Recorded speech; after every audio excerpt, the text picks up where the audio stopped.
Yeah, it's a big issue, privacy and security in cyberspace.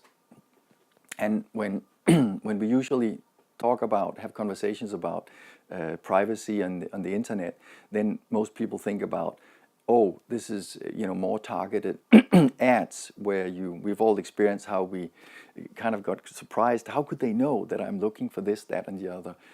But that's not what I'm talking about. That I don't think that's harmful. It can be irritating, and there are ways to avoid it. But no, that's not what I'm talking about. I'll give some concrete examples. Brexit and the election of Trump um, are examples of how big data can be used in a way to manipulate the election, the outcome of the election. Cambridge Analytica is a corporation that does exactly that, and they used targeted ads, paid ads in Facebook, among other things, to tip by reminding voters that might want to vote for the other party about some bad news or some bad news stories from earlier so that they stayed at home.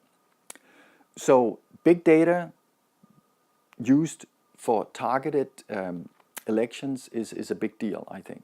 Another issue is Epstein and Robinson. They proved, or they published a paper in PNS a couple of years ago where they showed that if you, in your search, when you are looking at two parties and you don't quite know which one to look at, it has to be pretty close to each other. If you then push the bad stories, the bad news up in the search for one of the parties, then you can definitely switch. You can flip the election. So I'm not saying Google is doing that, but I'm just saying unless we make sure that our private data are protected, we can kiss free elections goodbye. Another issue is a fair market. And I'll just give an example. If you as a business you really depend on people contacting you via the internet, then oftentimes you have to pay Google, because Google has monopoly, to bring you up first in the searches.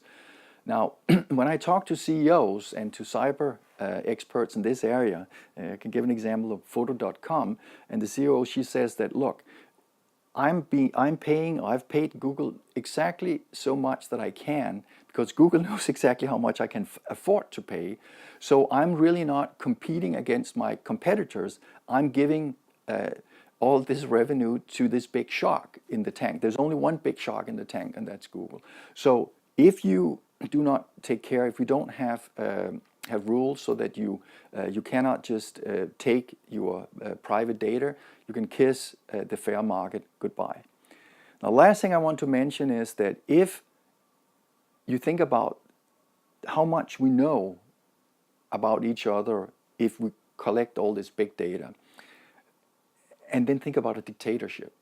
If you can be identified with all this big data, then what's it called, a surveillance operation today, I mean, if you compare that with surveillance operations we had this in Stasi in East Germany, Stasi is just, it's a toddler's operation compared to what we can do today. And 10 years from now, once we've gotten the AI up and running, it's terrifying.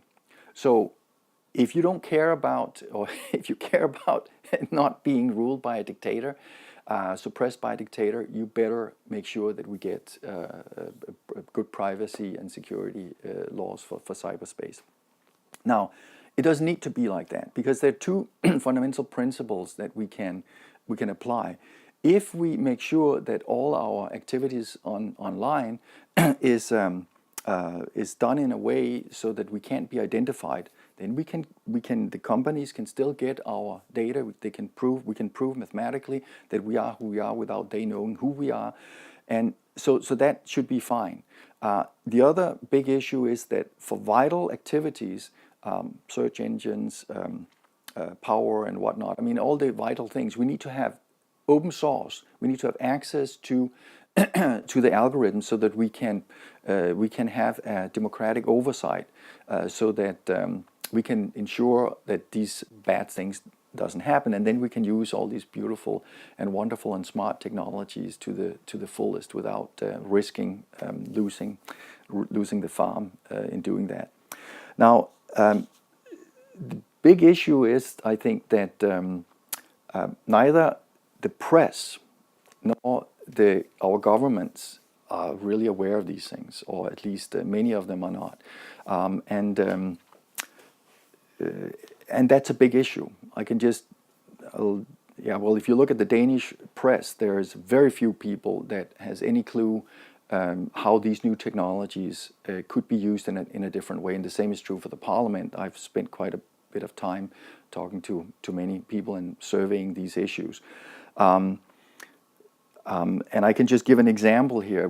Last year, we had a privacy and cybersecurity hearing in the Danish parliament. And as we'd been there whole day, we were about 80 experts from NGOs and academia and industry. And in conclusion, one of the speakers from one of the major parties stood up and said, "Thank you for today." And however, sort of at the end of the day, we have to accept that we will have much more surveillance. And there was about 80 hands that went up and said, "No, that is a political choice. We have the technology to do things in a different way." So it requires that you and we as citizens, we actually wake up and realize how important this is.